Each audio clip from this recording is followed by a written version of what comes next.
जय हिंद। स्वागत है आपके अपने YouTube चैनल महतो सर में। आज हम लोग पढ़ेंगे रसखान के सवैया। आज हम लोग पढ़ेंगे रसखान के सवैया, क्लास 10th का चैप्टर नंबर 3 रसखान के सवैया।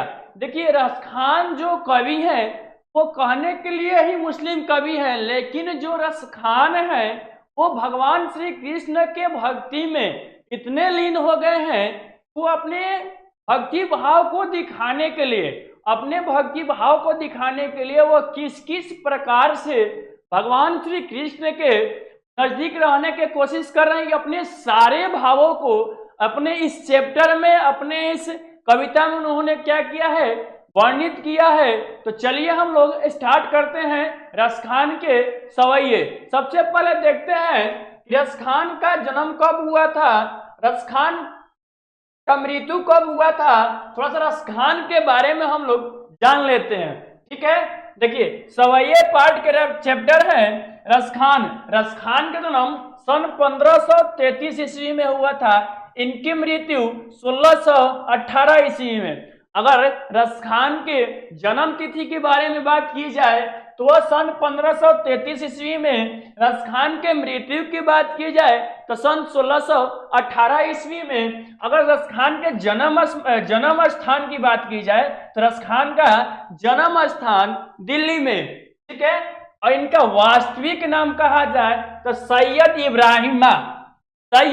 इब्राहिम रसखान का वास्तविक नाम है। कोई पूछेगा कि रसखान का वास्तविक नाम क्या है, तो रसखान का वास्तविक नाम सैयद इब्राहिम है। अब देखिए, रसखान की जो प्रमुख रचनाएं हैं, रसखान की जो प्रमुख रचनाएं हैं कौन कौन सी है, तो सुजान रसखान एवं प्रेम वाटिका।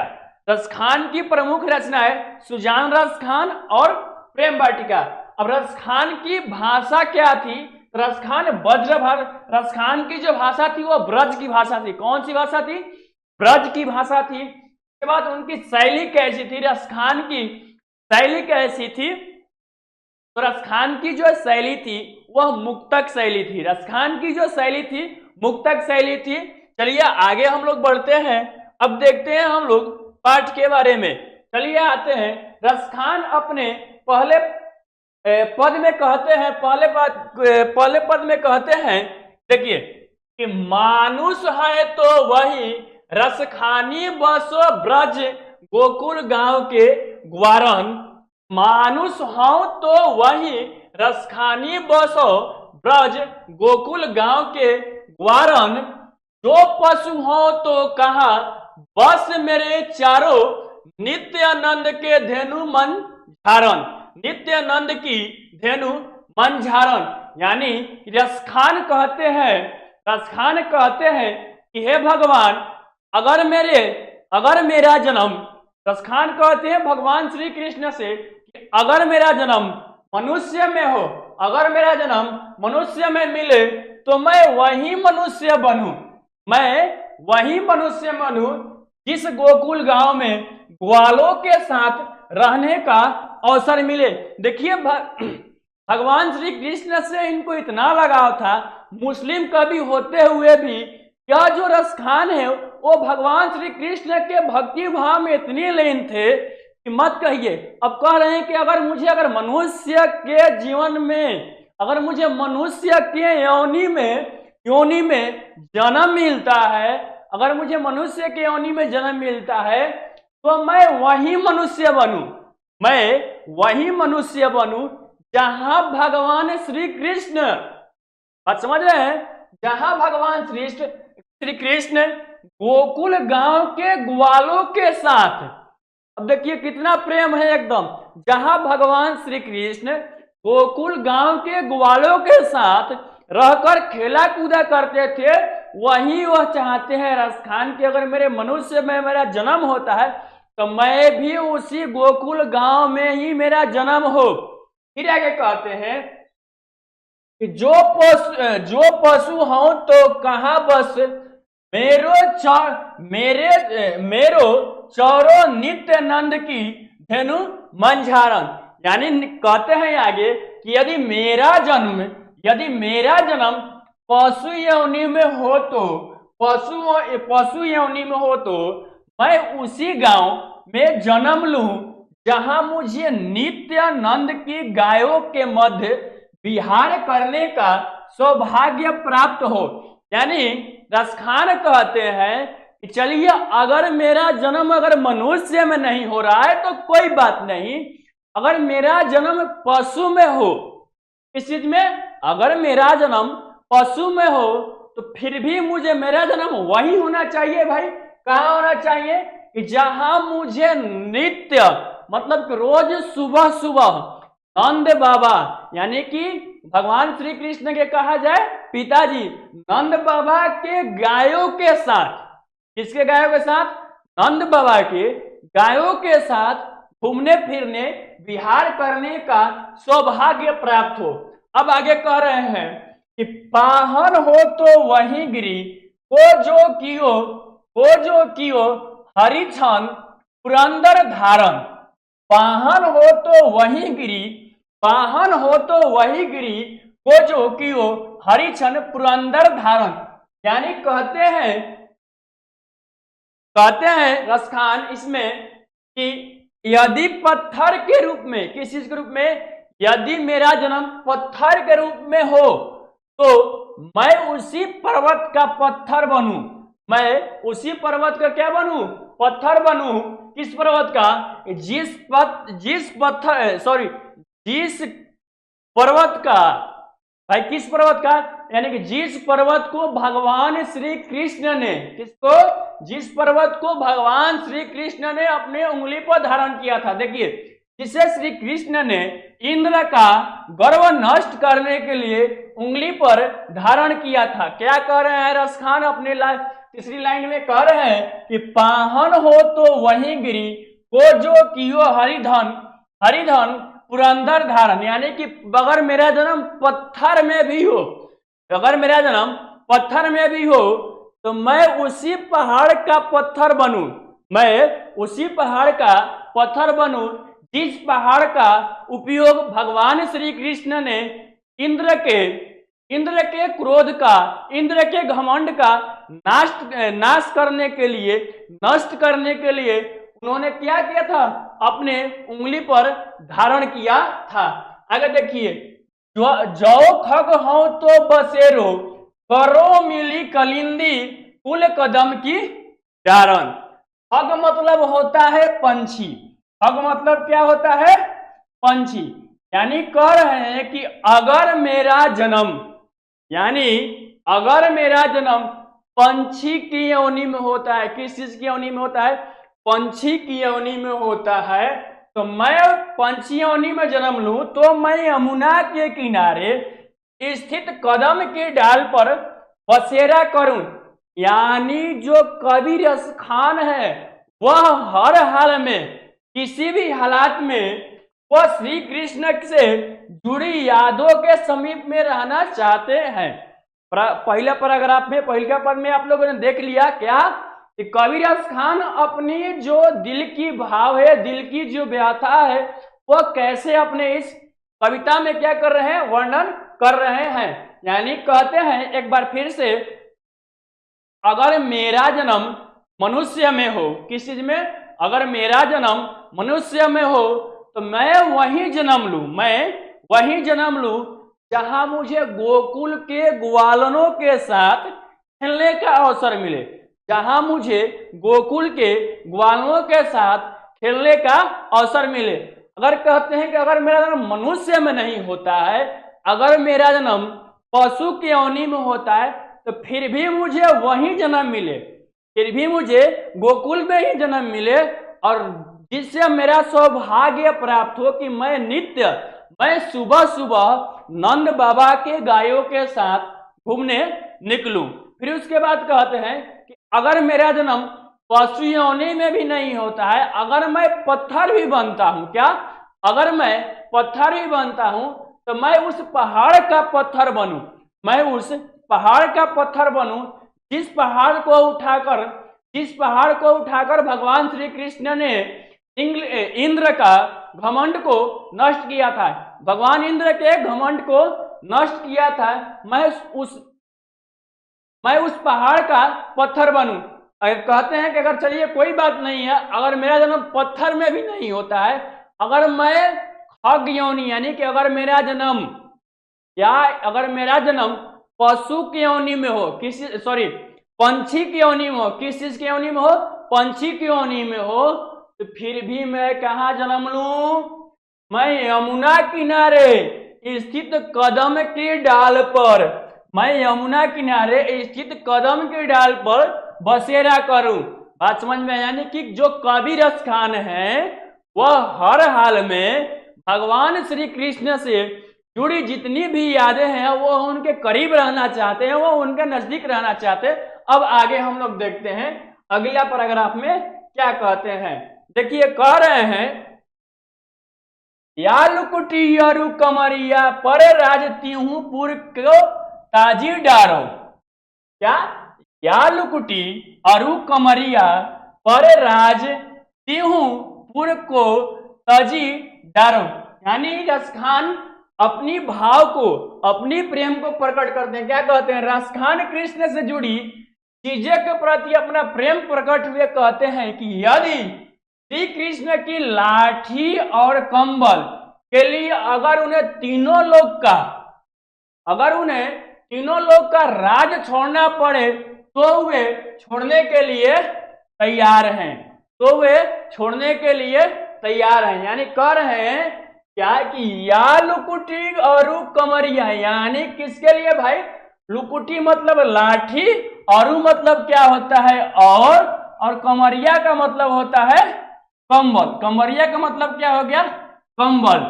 बात समझ में आ रहा है? लुकुटी मतलब लाठी, और मतलब और कमरिया का मतलब हो गया कंबल। यानी कि श्री कृष्ण के लुकुटी यानी लाठी और कंबल के लिए अगर रसखान कहते हैं कि श्री कृष्ण के लाठी और कंबल के लिए अगर उनको तीनों राज्य का तीनों राज्यों का राज छोड़ना पड़े, तीनों लोगों का राज छोड़ना पड़े, तो भी वो छोड़ने के लिए क्या है? तैयार हैं। आठवीं सिद्धि नौ निधि के सुख नंद की गाये चराए भी, आठवीं सिद्धि नौ निधि के सुख नंद की गाय चराई बिसारो। यानी कहते हैं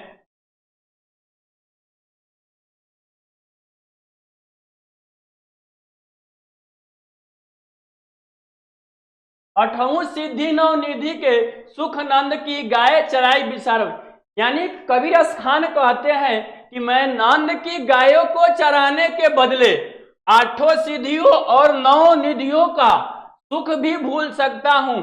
कहते हैं अगर मुझे नंद बाबा की गायों चराने का अवसर मिले, यदि मुझे नंद बाबा के गायों को चराने का अवसर मिले, तो मैं आठों सिद्धि और नौ निधियों के सुख भी भूलने को क्या हूं? तैयार हूं। ठीक है। रसखान कंबो इन अखियन सौ ब्रज के वन बाग ताड़न निहारो।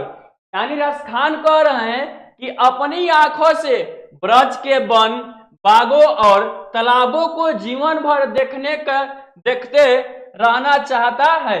कबीर रसखान कहते हैं किसी भी हालात में वह जीवन भर अपनी आंखों से ब्रज के गलियों, गांवों, तालाबों, उसके बाद क्या बोलते हैं कि वनों, बागों को वह देखना चाहते हैं। कोटि के एक काल धवत के धाम, करील के कुंजन ऊपर वारो।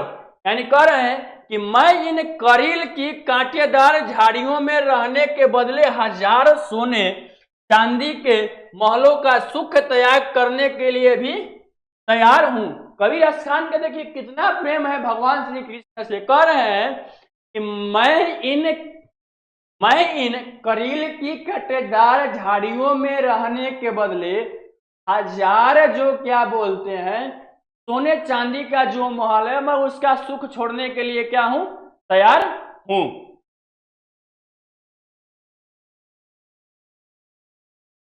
कवि जो है रसखान, आप लोग समझ गए पैराग्राफ नंबर 3 में क्या कह रहे हैं कि यानी भगवान श्री कृष्ण जो गए थे, गायों को चराने गए थे, उनको मन में आया कि चलो भाई गायें चर रही है, और चरने के बाद हम थोड़ा सा, वो लोग चल रही हैं, हम थोड़ा सा मुरली बजा लेते हैं। क्या कर लेते हैं? मुरली बजा लेते हैं। और जैसे ही भगवान श्री कृष्ण मुरली बजाना शुरू करते हैं तो इनके अगल बगल जो भी गायें चलती हैं, इतनी मनमोहक तान से यह मुरली बजाते हैं कि गायें इनके अगल बगल क्या हो जाती हैं? आके बैठ जाती हैं। गायें इनके अगल बगल क्या होती हैं? आके बैठ जाती हैं। और उसी समय सबके हृदय में कबीर रस खान अपने विचारों को व्यक्त करते हैं कि उसी समय सबके हृदय में यह कुछ जादू टोना सा करके सबके हृदय में अपने घर को बना लेते हैं। फिर उसके बाद आगे क्या होता है कि उनके मुरली के धुन को सुनकर कोई किसी को परवाह नहीं करता है कि ऐसे लगता है कि सारा ब्रजवासी, सारा गोकुलवासी, सारे श्री कृष्ण यानी सारे लोग नंद के छोरे श्री कृष्ण के ऊपर क्या हो गए? निछावर हो गए। अब देखिए हम लोग अगला पैराग्राफ और लास्ट पंक्ति में चलते हैं। इसमें जो कबीर रस खान है, कबीर रस खान ने इसमें भगवान श्री कृष्ण के गोपियों के प्रति, भगवान श्री कृष्ण के गोपियों के प्रति जो स्वांग है उसको क्या किया है? वर्णन किया है। उसको देखते हैं। कह रहा है कि मोर पंखा सिर ऊपर रखी हो, मोर पंखा सिर ऊपर रखी हो, यानी कि मोर का पंख, किस चीज का पंख? मोर का पंख सिर के ऊपर यानी कि माथे पर मोर का पंख आप देख रहे हैं, सिर के ऊपर रखी हो। गूंज की माला गले पहिरोंगी, गूंज की माला क्या करूंगी? गले पहनूंगी। बात समझिएगा। गूंज की माला, गले मतलब यहाँ पर गले, कभी कह रहे हैं कि गूंज की माला गले पहनूंगी, यानी कि जो गुंजों की माला है, गुंज के फूलों की जो माला है वह क्या करेंगे? गलों में क्या करेंगी? पहनेंगी। ओढ़ी पीताम्बर लेव लुकुटी बन, गोधन ग्वारिन संग फिरोंगी। यानी क्या कि भगवान श्री कृष्ण के जैसा ओढ़कर पीताम्बर और लाठी लेकर और उनके साथ उनके जैसा वह भी क्या करेंगी? हव तो वही मेरो रसखानी, हव तो वही मेरो रसखानी, सो तेरो कहे सब स्वांग भरांगी। यानी कि रसखान कहते हैं कि गोपिया वह सारा चीज करने के लिए तैयार है। भगवान श्री कृष्ण को चिढ़ाने के लिए गोपिया वह सारा चीज करने के लिए तैयार है। जो चीज भगवान श्री कृष्ण करते हैं यानी कि उनके हूबहू टू कॉपी। यानी कि मान लीजिए कि हम ऐसे कर रहे हैं तो वो भी ऐसे, हम चश्मा लगा रहे हैं तो एक अगला व्यक्ति वो चश्मा लगा रहा है, उसी तरीका से। बात समझ में आया? यानी कि हम बगली में पेन खोसे हैं तो दूसरा ही बगली में पेन खोस के, मतलब हमारा हूबहू कॉपी। उसी तरह से गोपियां भगवान श्री कृष्ण को रिझाने के लिए, श्री कृष्ण को चिढ़ाने के लिए वो जैसे जैसे भी रूप धारण करते हैं, जो भी लेकर चलते हैं, वो सारा चीज करने के लिए क्या थी? तैयार थी। लेकिन इसमें क्या है कि पौ मुरलीधर की, पौ मुरलीधर की अधरान धरी अधारा न धरोंगी। यानी कह रही है गोपिया, वो लोग कभी भी मुरलीधर की यानी भगवान श्री कृष्ण की जो मुरली है, जो बांसुरी है, वह अपने ओठों पर नहीं रखेंगी, वह अपने ओठों पर नहीं रखेगी, क्योंकि जो मुरली है वो क्या हो जाएगी? झूठी हो जाएगी। और भगवान श्री कृष्ण उनके आराध्य है, और आराध्य की जो मुरली झूठी हो जाएगी तो झूठी मुरली वो दे नहीं पाएगी। इसलिए वह कहती है कि क्या करेंगे कि पौ मुरलीधर की अधरान धरी अधारा न धरोगी। यानी कभी भी वो भगवान श्री कृष्ण की मुरली अपने ओठों पर नहीं धरेगी। आइए इसको समझ लेते हैं हम पूरा बढ़िया से। देखिए कहते हैं कबीर रस खान श्री कृष्ण के प्रति गोपियों के प्रेम का वर्णन करते हुए कहते हैं कि गोपियां श्री कृष्ण के लिए वह सारा स्वांग करने के लिए तैयार है, जो कुछ करना उनके श्री कृष्ण को प्रिय था। मैंने आपको पहले ही बताया था इस लाइन में, इस पंक्ति में रसखान इस बात को वर्णन किया है कि गोपियां वह सारा चीज करने के लिए क्या है? तैयार हैं, जो भगवान श्री कृष्ण को जो भगवान श्री कृष्ण को अत्यंत प्रिय था। भगवान श्री कृष्ण को क्या था? अत्यंत प्रिय था। कहती है गोपियां कहती हैं कि वे श्री कृष्ण की तरह अपने सिर के ऊपर मोर का पंख धारण करेगी। मैंने समझाया कि मोर का पंख सिर के ऊपर धारण करेगी, आपको फोटो में भी दिखाया। कौन कर रही है? जैसे भगवान श्री कृष्ण मोर का पंख अपने सर पर धारण करते हैं, वैसे ही गोपियां स्वांग करने के लिए तैयार है उनके साथ, मतलब मजाक करने के लिए, जो जो उनके चीज प्रिय लगता है कॉपी करने के लिए। वे अपने गले में लाल रंग के गुंजों की माला धारण करेगी, यानी कि गुंजों का माला भगवान श्री कृष्ण गले में हमेशा धारण करते हैं, वैसे ही वही धारण करेगी। वे श्री कृष्ण के वेशभूषा धारण कर पीले रंग के वस्त्र ओढ़कर और हाथ में गायों को चराने के लिए लाठी लेकर और ग्वालों के साथ वन वन में भी भटकेगी। यानी भगवान श्री कृष्ण पीले रंग का वस्त्र धारण करते हैं और हाथ में लाठी लेकर गाय को चराने के लिए ग्वालों के साथ वन वन भटकते रहते थे, ठीक है। लेकिन वह कहती है क्या, लास्ट लाइन, कि वह अपने श्री कृष्ण के लिए वह उनके सारे रूप धारण करेंगे, यानी उनके सारे स्वांग को करेगी जो उन्हें अच्छे लगते थे। पर मैंने बताया ना, पर वे एक स्वांग कभी नहीं करेगी, पर वे एक स्वांग कभी नहीं करेगी। वही जो स्वांग मैंने बताया जो श्री कृष्ण किया करते थे, वह यह कि वे श्री कृष्ण की तरह मुरली नहीं बजाएगी। क्या? श्री कृष्ण की तरह मुरली नहीं बजाएगी। वह कहती है कि जिस मुरली को श्री कृष्ण अपने ओठों से, जिस मुरली को श्री कृष्ण अपने ओठों पर रखकर बजाया था, उस मुरली को हम अपने ओठों पर कदापि नहीं रखेंगे। उस मुरली को हम अपने ओठों पर कदापि नहीं रखेंगे, क्योंकि वह जो होगी झूठी हो जाएगी और अपने आराध्य के साथ ऐसा व्यवहार कदापि नहीं करनी चाहिए। बात समझ में आया? लास्ट पैराग्राफ था, समझ में आया क्या? कि जो गोपियां हैं श्री कृष्ण को रिझाने के लिए जो जो चीज श्री कृष्ण भगवान को क्या बोलते हैं कि प्रिय था, वो सारा चीज करने के लिए तैयार थी, लेकिन लास्ट में एक चीज वो नहीं कर सकती थी। जो भगवान श्री कृष्ण मुरली को अपने ओठों पर रखकर बजाते थे, वो चाहकर भी वो काम नहीं कर पाएंगी, क्योंकि भगवान श्री कृष्ण को गोपियां जो है अपने आराध्य देव मानती थी, आराध्य मानती थी, और अपने आराध्य को कोई झूठी वस्तु समर्पित नहीं किया जाता है, ठीक है। यहाँ पर जो होता है हम लोग का क्या बोलते हैं कि अब रसखान के सेवैया समाप्त होता है। कुछ एमसीक्यू क्वेश्चन है उसको देख लेते हैं, ठीक है। आगे देखते हैं क्या है। यमुना किनारे कदम की डाल पर रसखान किस रूप में बसना चाहते हैं? आपको बताया ना क्या, यमुना किनारे कदम के डाल पर रसखान किस रूप में बसना चाहते हैं? रसखान किस रूप में भाई? पंछी के रूप में, क्योंकि रसखान पहले पैराग्राफ में बताया था आपको कि कहते हैं कि अगर मेरा जन्म खग योनि यानी कि पंछी की योनि में होता है तो मैं यमुना किनारे कदम के डाल पर ही क्या करूंगा? मेरा बसेरा रहेगा। बात समझ में आया? इसमें कौन सी योनि? पंछी की, ठीक है। अगला देख लेते हैं। हम लोग कह रहे हैं कि 8 सिद्धि और 9 निधि का सुख प्राप्त होता है। क्या? 8 सिद्धि और 9 निधि का सुख प्राप्त होता है। किसके लिए? रसखान कहते थे कि मैं 8 सिद्धि और 9 निधियों का सुख छोड़ने के लिए तैयार हूं। तो रसखान कहते थे कि अगर मुझे नंद की गायों को चराने का अवसर मिल जाए तो मैं 8 सिद्धि और 9 निधियों के सुख छोड़ने के लिए तैयार हूं। अगला क्वेश्चन देखते हैं हम लोग क्या है। अगला क्वेश्चन है कि कल धौत के धाम का अर्थ क्या होता है? कल धौत के धाम का अर्थ क्या होता है? कल धौत के धाम का अर्थ होता है सोने का राजमहल। क्या होता है? सोने का राजमहल। अगला देखते हैं हम लोग क्या है। गोपी गले में डॉट माला पहनना चाहती थी। तभी मैंने तुरंत समझाया कि भगवान श्री कृष्ण के जैसा गोपियां सारा सुहांग रचाने के लिए तैयार थी। वह उनके जैसा सर के ऊपर मोर का पंख लगाने के लिए तैयार थी। और गोपी गले में किस चीज की माला? तो गुंजों की माला। किस चीज की माला?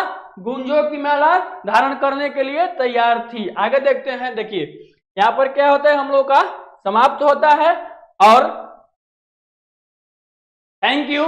वीडियो अच्छा लगे तो सब्सक्राइब कीजिए, चैनल को लाइक कीजिए और अपने दोस्तों के साथ शेयर कीजिए। मिलते हैं हम लोग नए वीडियो में। All the best.